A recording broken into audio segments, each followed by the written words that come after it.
Aquarius, sit still for a moment because someone has just arrived and I want to describe them to you exactly as I feel them. There is a presence gathering close to you right now, and it is not a stranger. It carries the particular warmth of someone who once belonged to you, someone whose hands you would recognize even in the dark, someone who has already crossed to the other side of this life and yet has not stopped watching over the shape of yours. I feel the temperature in the room change as they come near. This is not the beginning of a lesson. This is the beginning of a message. And here in this quiet corner of Spiritual Light Tarot, I am only the one holding the door open so that message can reach you the way it was always meant to. Let me tell you what this presence feels like before I tell you what they bring. Because the feeling is the first part of the truth. There is nothing sharp about them. There is no shadow trailing behind them, no cold breath at the back of your neck, nothing that asks you to be afraid. What I sense instead is patience. The enormous, unhurried patience of someone who has all the time there ever was and has chosen to spend a portion of it standing beside you. They arrive the way an old relative used to arrive at a doorway, filling it quietly, waiting to be noticed, holding something behind their back that they have been saving for exactly this moment. And what they are holding is not a warning in the frightening sense of that word. When the title above told you that a departed soul comes to warn you, understand that the oldest meaning of a warning is simply this: to make you aware in time, not to scare you, to ready you, to place a hand gently on your shoulder before the good thing arrives so that you do not sleep straight through it. This soul has come to make you aware that something owed to you has begun its long journey back into your hands, and they did not want you to miss its footsteps on the road. I want to open up the idea of what is truly being returned to you, because most people hear the word inheritance and imagine a single envelope, a signature, a stiff piece of paper read aloud in a formal room. But inheritance is a far wider river than that. You inherit the color of someone's courage. You inherit the way a grandmother pressed coins into your palm and folded your fingers over them. You inherit a stubbornness that refuses to let your family sink. And you inherit, whether you have counted it or not, the accumulated labor of every person who came before you and worked so that you might one day stand where you are standing. What is arriving for you now draws from all of that, not from paper alone. Consider for a moment what money actually is. Underneath the numbers and the worry, money is stored effort. Every bill that has ever passed through your hands is a small monument to somebody's hours, somebody's sweat, somebody's early mornings and aching backs. The abundance moving towards you now is made of exactly this substance, and it carries the fingerprints of those who loved you long before you could earn a thing on your own. The presence beside you understands money in this deeper way, and they want you to understand it too, because the moment you stop seeing your resources as cold and start seeing them as inherited warmth, something loosens in you that has been clenched for years. And I do feel that loosening beginning. There is a knot I can sense around the whole region of your finances, a tightness that has lived in you so long you may have mistaken it for your own personality. It sits in the way you check a total twice before you let yourself breathe. It lives in the flicker of dread that used to visit you before you even opened a bill. That knot is being untied right now, thread by thread, by hands more skilled and more tender than your own, and the strange relief of it is that you did not have to figure out the knot to have it undone. Here is a truth this soul wants pressed firmly into your understanding. Much of the scarcity you have carried was never originally yours. You were handed a fear of lack the way children are handed heirlooms, without ever being asked whether they wanted them. Somewhere back along your line, a person learned that there would not be enough, learned it in a season so hard it burned itself into them, and they passed that lesson down as a form of protection. It traveled through the generations and landed in you, and you have been guarding an empty room out of loyalty to people who only wanted you to survive. The one who stands beside you now has come, in part, to lift that particular weight off your shoulders. because they can finally see it clearly from where they are. From the other side, the pattern is visible the way a whole valley is visible from the top of a mountain. They can trace the exact path the fear traveled to reach you, and they want you to know that you have permission to set it down. You are allowed to stop protecting a wound that was never yours. You are allowed to be the first in your line to believe there is enough and to be right about it. Now let me speak carefully about the mourning that the title names, because I do not want you to brace for grief in the ordinary sense. The mourning being described to you is a tender and beautiful one. It is the mourning you will feel for the version of yourself who went without. There is a self inside you who counted every coin, who said no to small joys, who wore worry like a coat in every season. That self is about to be laid gently to rest. And yes, you may find yourself grieving them because they fought so hard and asked for so little, and they deserve to be honored before they go. Honor that self now, if you can. Picture the one inside you who stretched a small amount across a long month, who made something from almost nothing, who kept the household breathing on willpower alone. That person was not weak. That person was a quiet marvel of endurance. And the presence beside you is bowing to them right now. The way you bow to a soldier coming home from a long campaign because their watch is ending and they are permitted at last to rest. What replaces that vigilant self is not carelessness. It is trust. And I can feel a door reopening that had been shut so long you had stopped rattling its handle. There is a particular channel of provision in your life that closed at some point, perhaps quietly, perhaps after a disappointment that taught you not to hope in that direction again. The soul near you is placing a hand flat against that door, and it is swinging open once more, and light is coming through the gap in a way you have not felt in a very long while. Pay attention to the unexpected, because that is the terrain where this abundance likes to travel. What is arriving for you rarely comes down the road you have been staring at.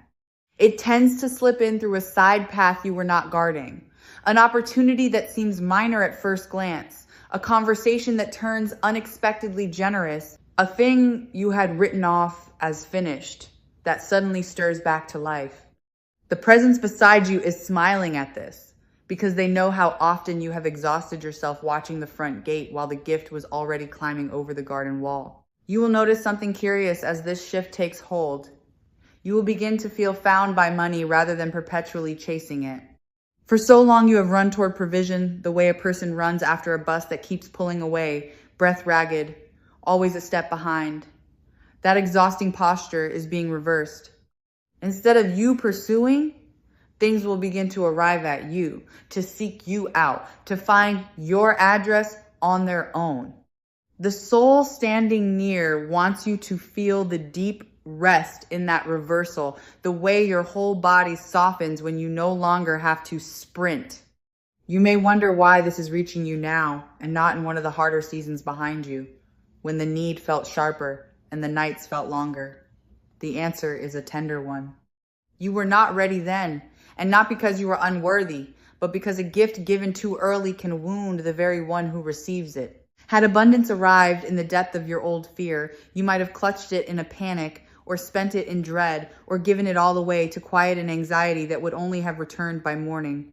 You needed to become a vessel that could hold water without cracking under the weight of it.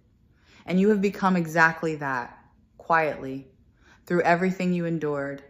The seasons you resented most were the ones shaping your hands into something strong enough to carry what is coming. The timing was never a punishment. It was a preparation, and it is finally complete. There is something specific I am being shown, and I will describe it as plainly as it arrives in me. Somewhere, a matter concerning what you are owed is being looked at again, reconsidered, weighed a second time by hands that are not your own. A number someone assumed was settled is being revisited, and the revisiting leans in your favor. Perhaps it is something that was once denied and is quietly being reopened.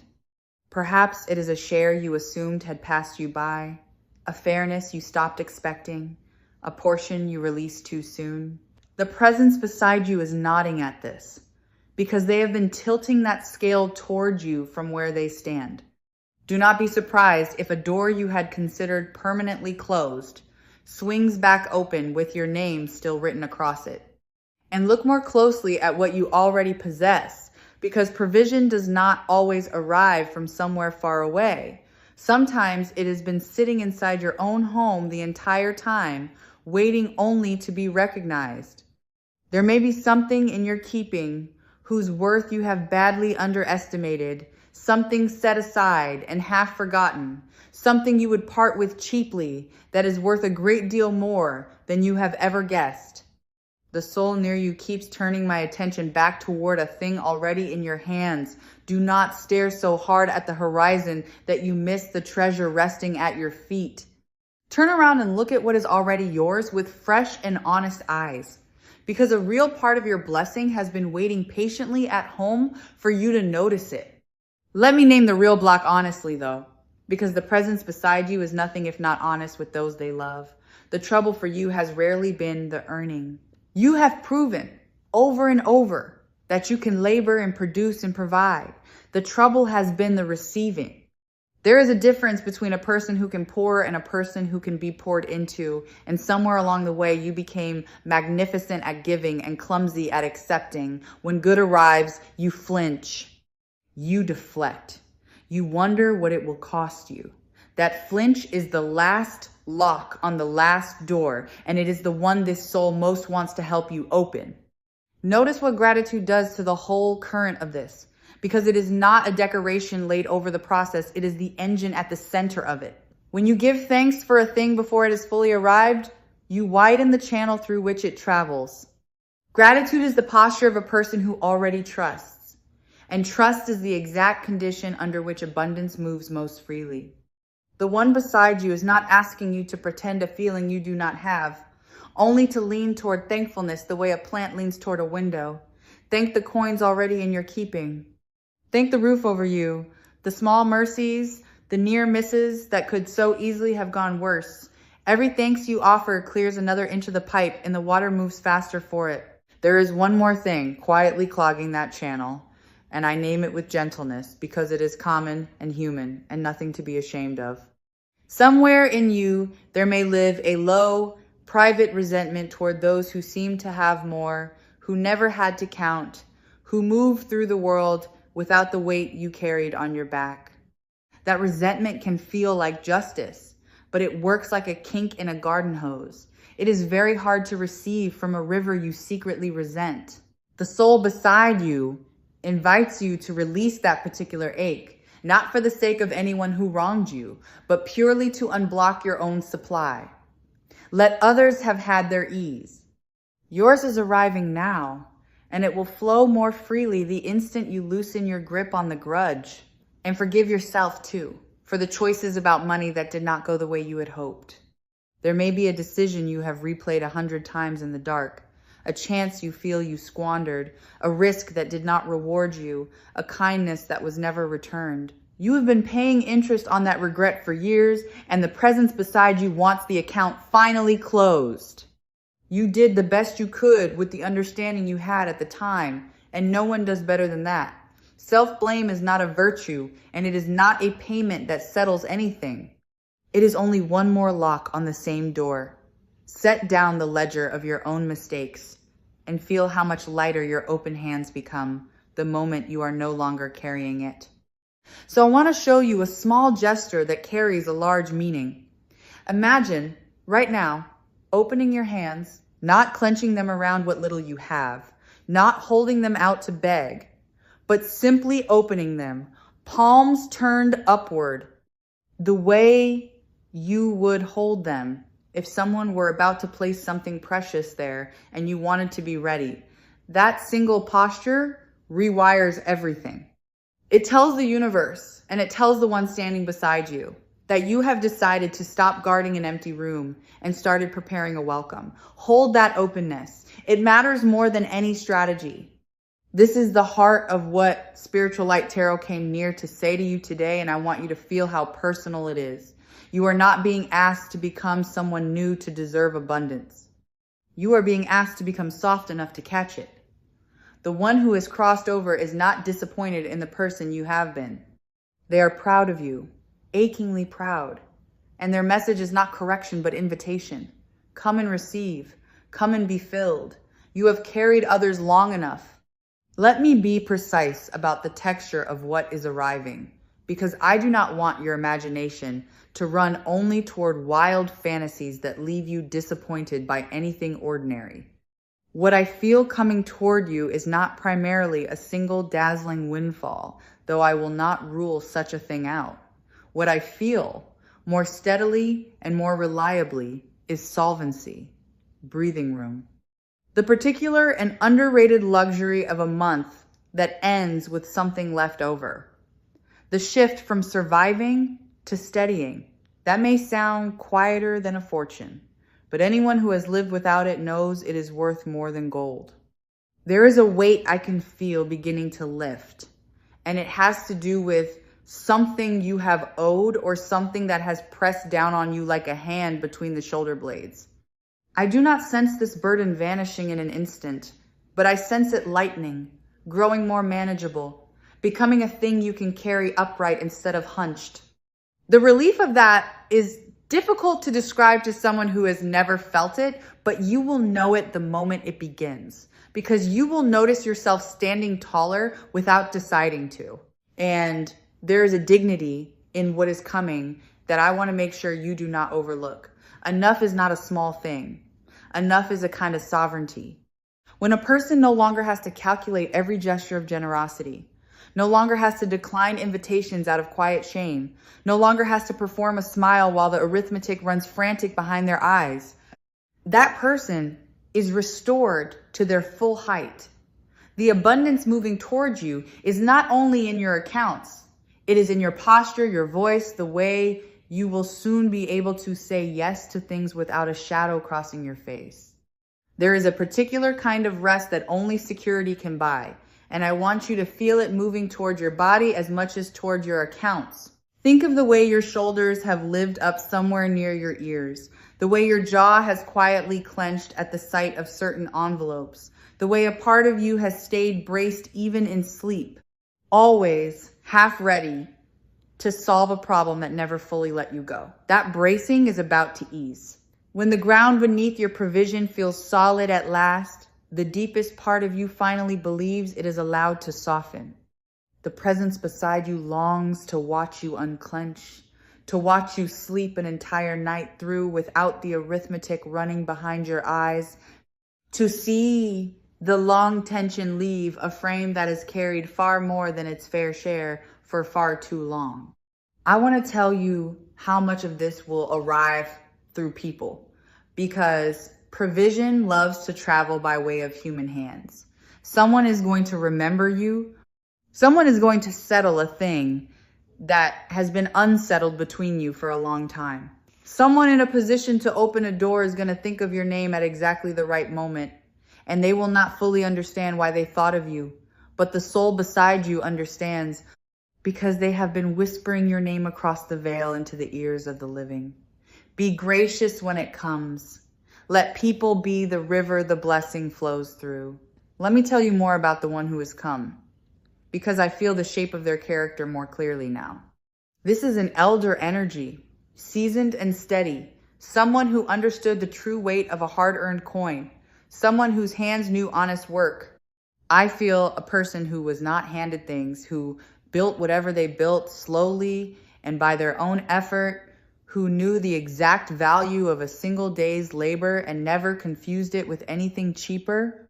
They are no stranger to struggle, and that is precisely why their message about your abundance carries such quiet authority. They are not promising you something they never understood themselves. They are handing down something they earned, and they want you to receive it without the guilt they may once have carried in their own tired hands. You may find an old phrase rising up in you in the days that follow. Something this person used to say, a small saying they repeated about getting by, or making do, or the way things have of working themselves out in the end. If such a phrase surfaces, do not brush it aside as ordinary memory. It is a signature. It is the way they let you know the message is truly theirs and not a thing your longing invented. Listen for their particular voice inside the plainest moments of your ordinary hours, and when you hear it rise, understand that you are being reassured across a distance that only love has ever managed to cross. There is something the departed want you to understand about the purpose of all this, and it changes the whole meaning of receiving it. Money that only pools and stagnates begins to rot the spirit of the one who hoards it. But money that moves, that circulates, that passes through your open hands on its way to bless others, keeps you clean and keeps you flowing. The abundance arriving for you is not meant to end with you. You are being made into a channel, not a reservoir. And the more freely it moves through you, the more freely it will move toward you. This is the ancient economy the ancestors have always known. There is someone you love whom you have long wished you could help and simply could not. And the ache of that helplessness has weighed on you more heavily than your own lack ever did. That too is about to change. Part of what is coming to you is coming precisely so that it can move through you to reach them. You will be able to ease a burden you have watched from a painful distance, to answer a need you were powerless to meet before now. The presence beside you knows how much that particular ability means to you, far more than any comfort meant for yourself alone, and they have arranged things so that you become, at last, the one who can actually help rather than only the one who lies awake wishing they could. And here is where the truth turns and looks you full in the face. You have the chance right now to become the one who ends the scarcity in your family line. Every lineage has a person who breaks the old spell, who decides that the fear of not enough stops here, who becomes the ancestor that future generations will thank without ever knowing your name. The soul beside you is showing me that you are being invited into that role, not by luck alone, but by choice, by the decision to receive what is offered and to let it change the story your descendants will inherit. Imagine the ones who will come after you, the children not yet born into your line, and imagine them inheriting ease instead of dread. Imagine them learning from the very shape of the household you build, that provision is normal, that safety is possible, that the world can be trusted to hold them. That gift begins in a decision you make in your own quiet heart, in seasons like this one. When you allow abundance to reach you now, you are not only feeding yourself, you are rewriting the emotional weather that a whole future family will grow up inside. Here is something the ancestors understand that our restless world keeps forgetting. Your worth was never meant to be measured by what you produce. You have been taught, perhaps without anyone ever saying it aloud, that you must earn the right to be provided for, that rest must always be justified, that a day without visible output is a day you did not quite deserve to be fed. The presence beside you rejects that idea entirely. You are worthy of provision on the days you accomplish great things, and equally on the days you accomplish nothing at all. The abundance arriving for you is not a wage paid out for good behavior. It is closer to a birthright, and a birthright is not earned by effort. It is simply, at last, claimed by the one it always belonged to. And with that understanding comes the quiet ending of a long habit of comparison.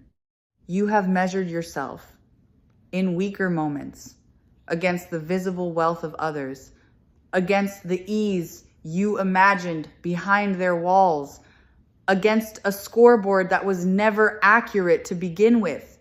So much of what looks like abundance from the outside is hollow within, and so much of what looks modest is quietly and deeply rich.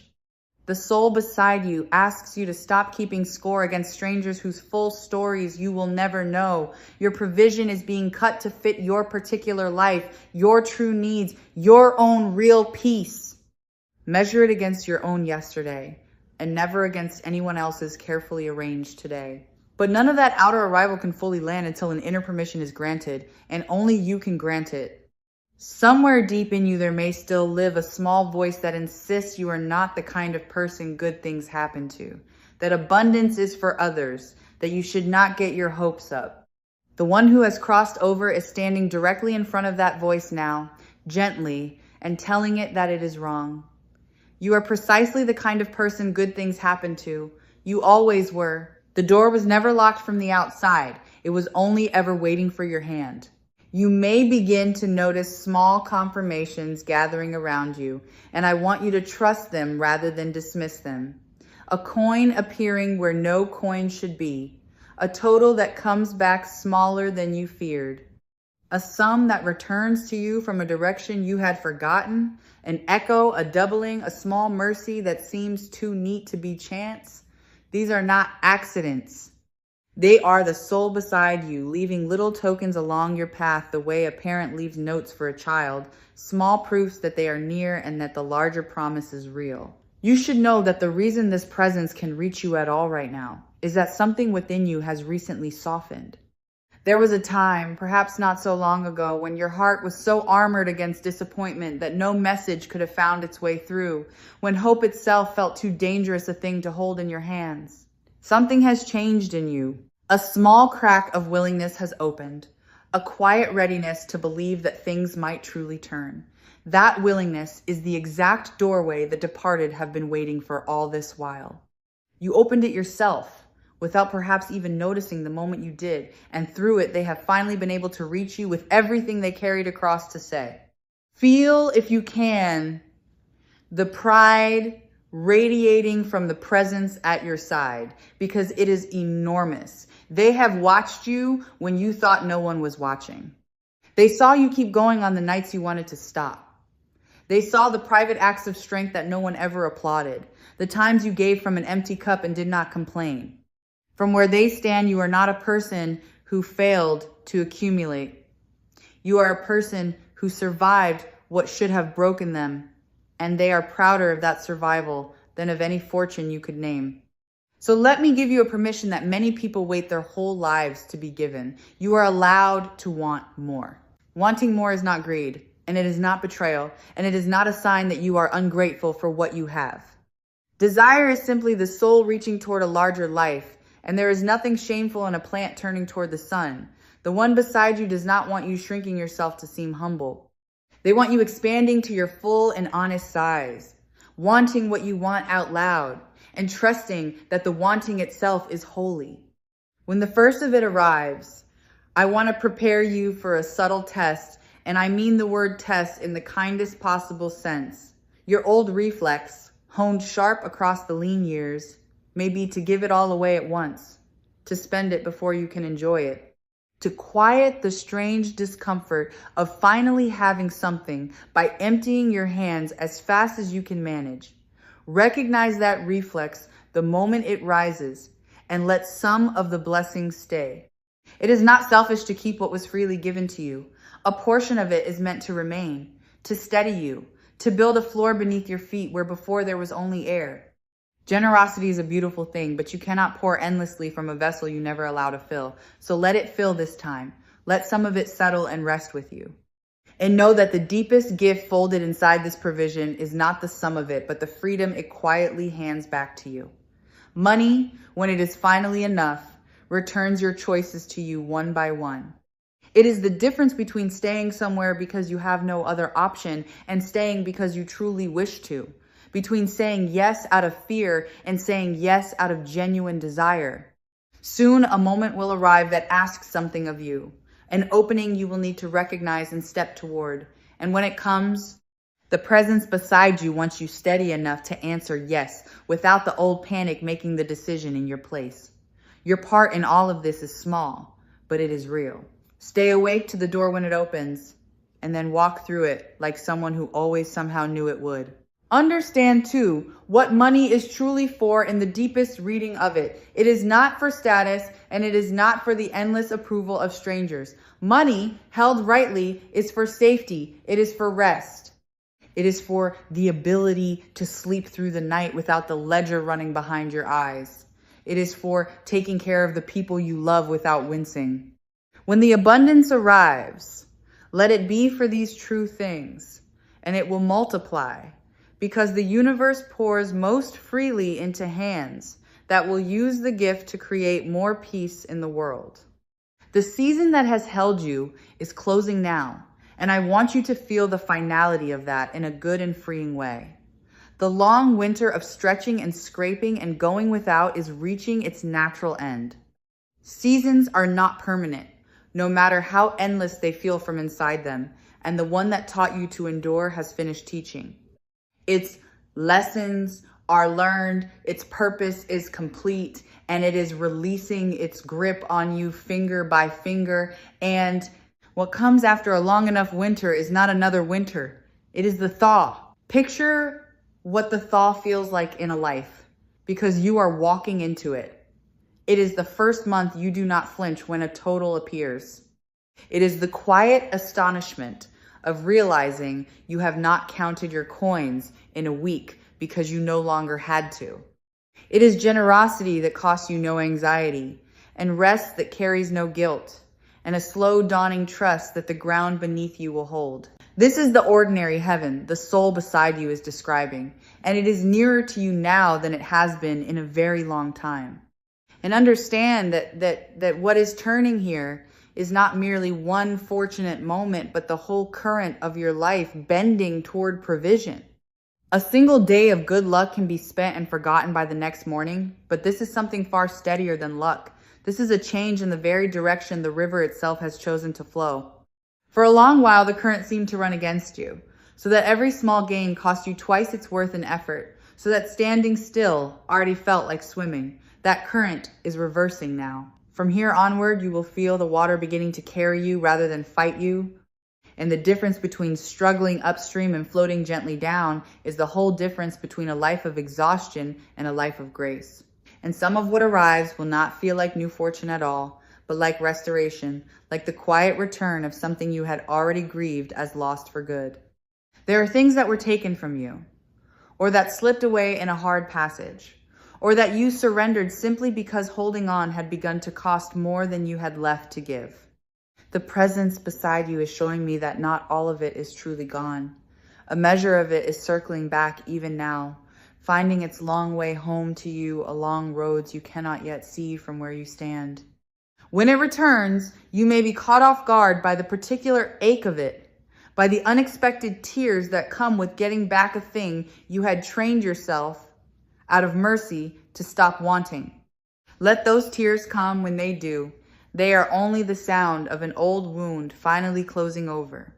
As this presence prepares to step back from the door, I want to gather everything they came to say into your open hands.